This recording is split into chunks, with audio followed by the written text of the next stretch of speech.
Classique, l'édito politique avec Le Figaro. Voilà, Luc Ferry, François-Xavier Bellamy, nous allons parler d'actualité et de philosophie. Grâce à vous deux, un dictionnaire amoureux de la philosophie est publié chez Plomb. Mon cher Luc, bonjour, vous m'avez l'air en pleine forme, vous êtes une sorte de Francis Joyon. Quant à vous, François-Xavier Bellamy, vous publiez Demeure, très beau livre chez Grasset. Voilà, et François, enfin, c'est un classement, il n'y a pas de classement dans le domaine de la philosophie, ça n'aurait strictement aucun sens. C'est dommage, dit Luc qui le regrette. Alors, comment peut-on tirer, on commence par vous, Guillaume, un bilan de ce qui s'est passé, donc à la fois en décommémoration à la conférence sur la paix, qui se tiendra jusqu'à mercredi, car il ne faut pas oublier qu'elle n'est pas terminée. Et effectivement, alors on le disait en titre, cette journée du 11 novembre restera à la fois pour la grandeur des images et pour la dramatisation du message. La grandeur des images, eh bien, c'était ces images à l'Arc de Triomphe, malgré la pluie, ou plutôt, j'allais dire, grâce à la pluie qui contribuait aussi à cette tonalité du 11 novembre, la pluie qui n'a dérangé apparemment que Donald Trump, la volée des cloches qui a sonné pendant 11 minutes à 11 heures dans toutes les églises de France. C'est ce symbole de ces 72 chefs d'État et de gouvernement présents, sans oublier bien sûr Yo-Yo Ma jouant Bach ou le boléro de Ravel joué par un orchestre de jeunes. Bref, c'est vrai que les images, disons-le, étaient parfaites et se prêtaient pleinement à ce moment de communion nationale et même de communion internationale. Alors sur fond de ces images, Emmanuel Macron, dont il ne faut jamais oublier qu'il a fait du théâtre et qu'il a donc le sens de cette dramaturgie, a voulu aussi dramatiser ce message. Je ne retiens que ces mots prononcés à l'Arc de Triomphe lorsqu'il a redouté que cette image donnée au monde soit un dernier moment d'unité avant que le monde sombre dans un nouveau désordre. Alors cette dramatisation n'est pas une surprise, on l'avait bien vu pendant toute cette séquence dite mémoriel, où Emmanuel Macron avait repris, d'ailleurs de manière sans doute un peu schématique et donc caricaturale, cette impression de climat d'entre-deux-guerres, qui donnait un peu le sentiment de réécrire l'histoire. Et c'est vrai que hier, à la fois dans son intervention à l'Arc de Triomphe, mais aussi devant le Forum de la Paix, on a eu l'impression que tout en gardant ce message-là, il apportait les correctifs qui étaient nécessaires. À l'Arc de Triomphe, il a quand même parlé de ces idéologies nouvelles qui manipulent des religions et répandent un obscurantisme contagieux. Bon, ça aurait été encore plus clair et explicite s'il avait employé tout simplement le mot islamisme, mais en tout cas, il a bien montré que le climat d'aujourd'hui n'était pas l'exacte reproduction de celui de l'entre-deux-guerres. Et puis également au Forum de la Paix, en parlant du réchauffement climatique, en parlant de la pauvreté, en parlant de tous ces désordres du monde, il a montré aussi que ce qui nous menaçait aujourd'hui n'était pas uniquement la répétition d'un climat politique de l'entre-deux-guerres. Et puis, bien sûr, cette distinction opérée entre patriotisme et nationalisme. Emprunté à Romain Gary sans le citer. Voilà, c'était Romain Gary qui disait que le nationalisme, c'est la haine de l'autre et le patriotisme, c'est l'amour des siens. Voilà, et là aussi, c'était, je pense, un correctif de la part d'Emmanuel Macron qui, à force de pointer du doigt ce qu'il appelait les nationalismes, les populismes, etc., donnait un peu le sentiment d'être le chantre d'une sorte de mondialisation ou d'une sorte de rêve fédéral dont les Français ne veulent pas plus. Et bien cette fois-ci, en assumant et en reprenant à son compte le terme de patriotisme, il a voulu faire cette correction sémantique et sans doute idéologique aussi, et qui était sans doute bienvenue en cette journée du 11 novembre. Voilà, l'événement est sur Radio Classique. Luc Ferry, donc François-Xavier Bellamy, leurs deux livres sont présents sur notre bureau. Les questions sont nombreuses. Je suis ravi de vous accueillir. Vous êtes en direct, c'est dans un instant. Radio Classique, l'invité de Guillaume Durand avec Le Figaro. D'abord François-Xavier, bienvenue, puisque c'est la première fois qu'on se retrouve tous les trois donc sur l'antenne de Radio Classique avec Luc Ferry. Un mot a résonné à plusieurs reprises dans la bouche d'Emmanuel Macron, plutôt trois mots. Il l'avait dit il y a plusieurs semaines, mais il a encore redit ce week-end, c'est la trahison des clercs, c'est la trahison des intellectuels dans une période qu'il veut ou qu'il décrit comme crépusculaire. Est-ce que l'un et l'autre vous vous sentez visés, François-Xavier, puisque vous êtes le nouveau de la bande? J'espère que non, parce que je crois que nous essayons de contribuer à notre modeste mesure au débat public, et il me semble qu'aujourd'hui, de façon tout à fait frappante, ce ne sont pas tellement les politiques professionnels, pourrait-on dire, qui animent ce débat, et ce sont d'abord des intellectuels. On a pu le voir au cours du premier moment, de la première partie du quinquennat d'Emmanuel Macron, où finalement, le débat politique à proprement parler a perdu de sa vitalité, et pour des raisons sur lesquelles Emmanuel Macron devrait s'interroger le premier, je crois. Si l'Assemblée nationale en particulier, si le Parlement sont si profondément dévitalisés, l'Assemblée singulièrement, c'est peut-être à cause d'une manière extrêmement centralisé, peut-être même caricatural, de gérer une majorité et de tendre à son uniformité. Oui, mais alors à partir du moment où il prononce ces mots, lui qui prétend comment on peut dire, fonder une partie de sa politique sur un rapport à la culture assez intense, et notamment avec la philosophie, c'est pas neutre de reprendre cette phrase de Binda, ce titre de Binda, dans la période que nous vivons, Luc. Écoutez, ça me laisse une indifférence absolue. Donc, je rejoins ce que disait François-Xavier. Il y a un indice. Alors, je suis pas fanatique de cet indice, mais enfin, c'est la une des hebdomadaires depuis 4 ou 5 ans.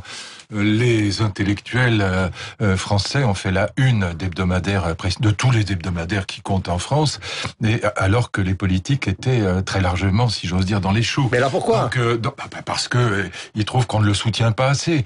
Mais quand il reprend, moi, j'aime beaucoup La Promesse de l'Aube. Je trouve que c'est un très grand livre. Je trouve que Romain Gary est un personnage tout à fait exceptionnel, aussi bien sur le plan littéraire que sur le plan politique. Il était gaulliste de manière fort intelligente. Mais l'idée que le nationalisme et la haine de l'autre est une idée absurde. Il y a deux idées de nation, vous le savez évidemment. Il y a 2 idées de nation. D'ailleurs, j'en parle évidemment, bien sûr, dans le dictionnaire. Je les distingue dans le dictionnaire. Il y a l'idée, disons, ethnique, qui est celle que reprend le romantisme allemand avant qu'elle soit adoptée par les nazis et par Hitler. Et puis il y a le nationalisme français qui est un universalisme.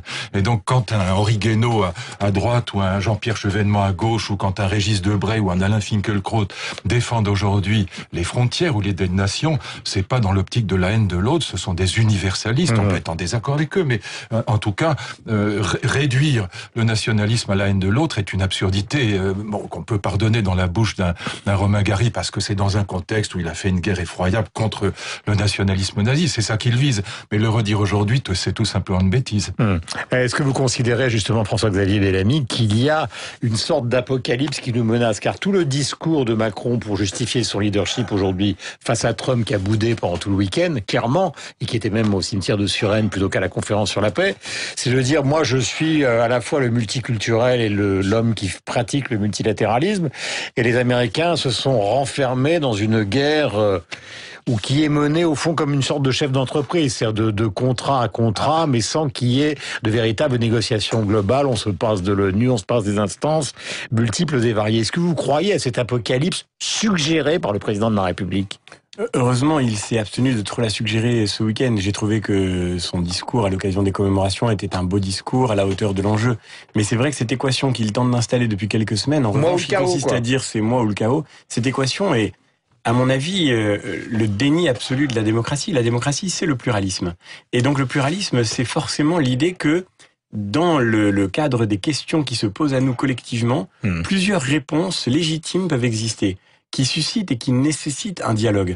Dire qu'il n'y a pas d'alternative, qu'il n'y a pas d'autre alternative entre moi et les extrêmes, les populistes, bref, les salauds de tout poil, c'est contribuer en fait à une crise démocratique très profonde. Et c'est paradoxalement, il devrait s'en inquiéter, puisque la démocratie est faite d'alternatives et aussi d'alternance, c'est contribuer à confier les responsabilités publiques demain à ceux-là même qu'on désigne comme étant absolument le chaos. On voit bien quel est le cœur de ces stratégies. C'est-à-dire si Emmanuel Macron avait une vision très cohérente, très claire, une vision qui puisse susciter largement l'adhésion, il n'aurait pas besoin de cette espèce de chantage absurde, mais comme il semble peiner à rassembler autour de lui, comme dans ces élections européennes qui se présentent, la ligne ne cesse de varier entre, hier on nous parlait du progressisme, aujourd'hui de la souveraineté européenne, il est bien obligé de faire évidemment avec ces espèces de grosses ficelles qui ne l'honorent pas, je crois, et qui surtout constituent un vrai risque pour la qualité du débat qui vient. Question à tous les deux, il y a un double ressort qui a d'ailleurs fait partie de son argumentation sur CNN, Luc Ferry et François-Xavier Bellamy,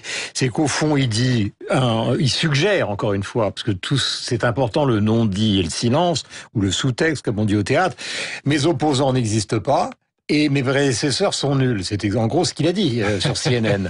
Donc on pourrait peut-être, quand il dit moi ou le chaos est peut-être de trop, mais le moi, c'est aussi la signification du désert qui l'entoure.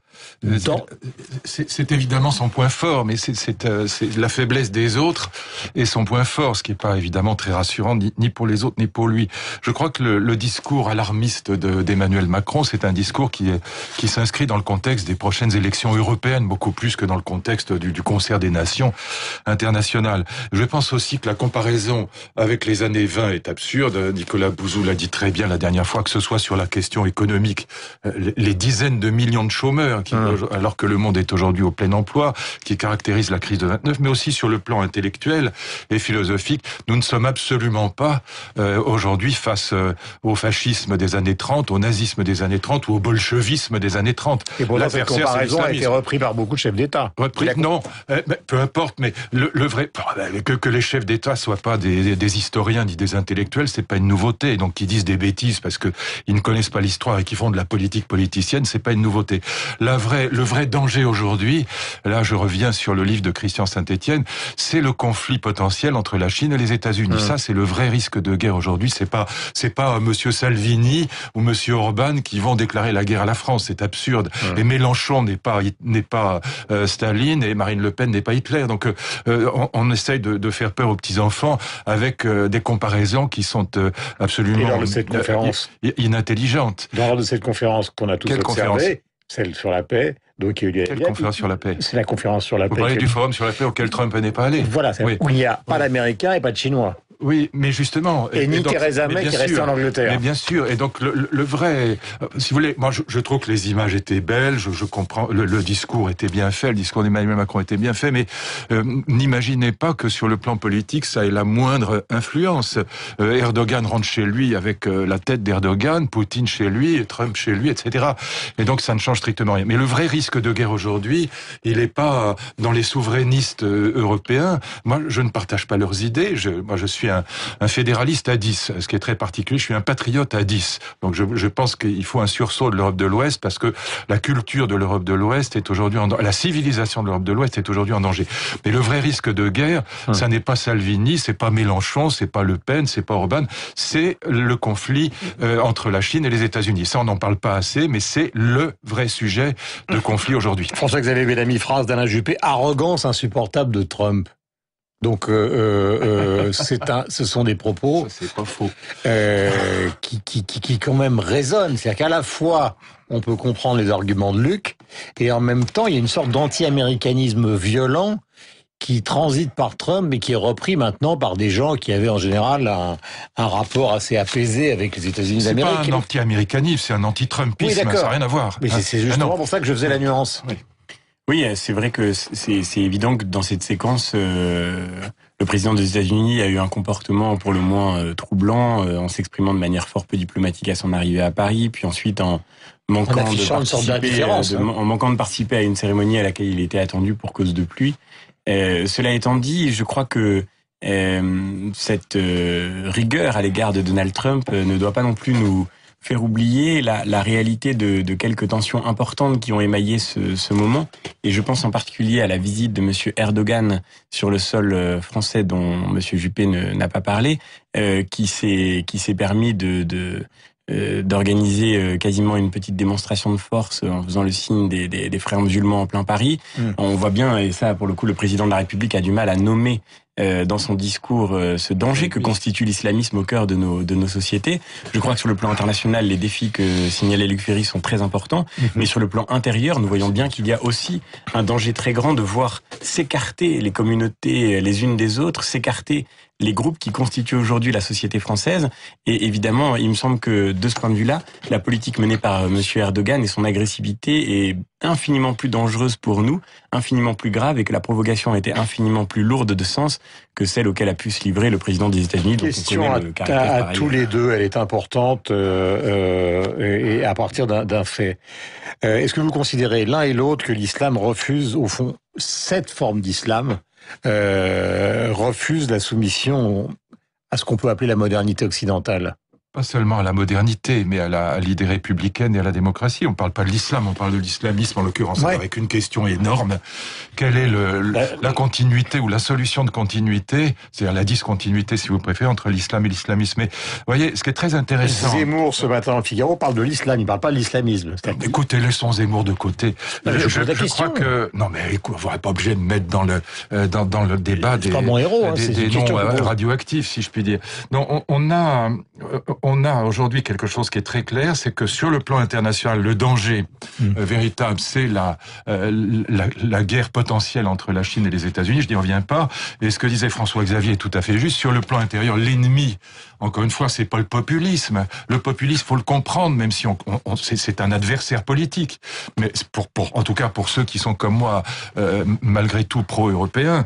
Mais le vrai danger dans l'Europe, c'est l'islamisme, évidemment. Et donc ça n'a rien à voir, mais strictement rien, ni avec les années 30, ni avec 1914. On est dans une configuration qui est complètement nouvelle, aussi bien sur le plan international, sino-américain, que sur le plan intérieur, où l'ennemi n'est pas Hitler, n'est pas le bolchevisme, mais l'islamisme. Et donc qui gagne du terrain partout en France. Il en a parlé du terrorisme. Non, quand il a parlé des heures sombres, il a évoqué le terrorisme parmi les facteurs. Il évoque, mais il n'ose pas dire le mot. Et donc je pense qu'il y a un moment où il faut nommer les choses, et non seulement les nommer, mais écoutez, quand Gérard Collomb a quitté le ministère de l'Intérieur, il a dit des choses incroyablement fortes pour un ministre de l'Intérieur. Les communautés, le face-à-face. Non, et il a dit que dans 5 ans, on serait dans un cliquet irréversible. Il a dit des choses incroyablement fortes pour un ministre. Et donc, voilà, peut-être qu'il est temps d'écouter ce qu'a dit Gérard Collomb. Je prends un cas précis pour vous, François-Xavier Bellamy, qui est le cas quand même le plus ahurissant de ces dernières heures.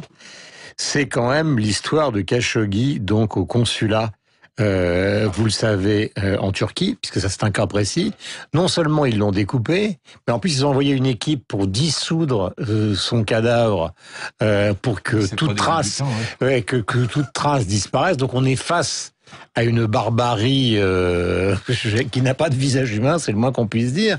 Et c'est un phénomène international que vous analysez comment? C'est-à-dire, quelles vont être les répercussions de cette affaire, maintenant? Ce qui est très frappant n'est pas qu'on découvre à cette occasion que, comme le disait Luc Ferry, ces méthodes sont atroces. Et ce qui est très frappant, c'est le silence gêné de nos diplomaties, ou en tous les cas le fait que nous soyons contraints de réagir, alors que nous savons très bien, depuis des années et même des décennies, que ça a été commandé par quelqu'un. Que ce régime-là est absolument... la cause de toutes les violences qui peuvent aussi irriguer des sociétés comme les nôtres. Et nous avons joué avec eux un jeu, et nous continuons de jouer avec eux un jeu infiniment dangereux, parce qu'ils ont des moyens dont nous ne disposons pas aujourd'hui. Peut-être y a-t-il là d'ailleurs une forme de perte de cette souveraineté qui fait partie, je crois, de nos inquiétudes. Mais la question, si je la posais à tous les deux, c'est que vous avez prononcé les mots, François-Xavier Bellamy, et après il va y avoir le flash, et on vous retrouvera tout à l'heure, parce que le moins qu'on puisse dire, c'est que il y a beaucoup d'actualités. Dans 4 jours, il y a les Gilets jaunes, il y a les déclarations de Salvini qui sont très importantes, et puis il faut parler de vos 2 livres, c'est aussi fondamental. Voilà, c'est de loin le plus important. Dit Luc. Tous les gouvernements ont négocié et acheté du pétrole avec eux. Et pendant la campagne électorale, qui a pris sa distance de Bruno Le Maire et à l'époque Florian Philippot? Personne, enfin à gauche. On a reçu, je vous rappelle, MBS, oui, le prince saoudien, comme si c'était l'ami le plus cher de la France. Et Trump le soutient parce qu'il est hostile à l'Iran. Donc on a là une configuration. Bon, on ne va pas rentrer dans les détails parce qu'elle est infiniment compliquée. Mais c'est vrai que mon amie Jeannette Bougrab, donc je vous conseille vivement le livre, je crois que ça s'appelle Lettres d'exil, qui est un très long, un livre remarquable, un très long chapitre consacré d'ailleurs au financement du terrorisme par l'Arabie Saoudite depuis maintenant, par le wahhabisme depuis des années. C'est un livre tout à fait passionnant. Pas leur vendre des armes. Non seulement la vente des armes, mais aussi l'incapacité qu'on a. Enfin, elle dit depuis des années qu'on sera un jour accusé de complicité de crimes de guerre, étant donné ce que MBS a commis comme crime de guerre au Yémen. Bon, il faut avoir cette vision des choses, c'est atroce ce qui s'est passé, cette vision des choses pour quand même, je sais que la vente des armes est une chose importante, je ne la néglige pas, ce serait la démagogie que de négliger cet aspect de la vie politique, ça en fait partie. Mais tout de même, on est là cette fois-ci un peu ridicule. 8h31, le dialogue donc des philosophes au parler de l'actualité, donc Luc Ferry et François-Xavier Bellamy. Vous connaissez le programme, nous avons rendez-vous avec le rappel des titres, avec la revue de presse de Michel Grossieur, avec Franck Ferrand et avec donc nos 2 invités jusqu'à 9h. Voici le rappel des titres. Il est 8h31, bienvenue sur Radio Classique. Laurence.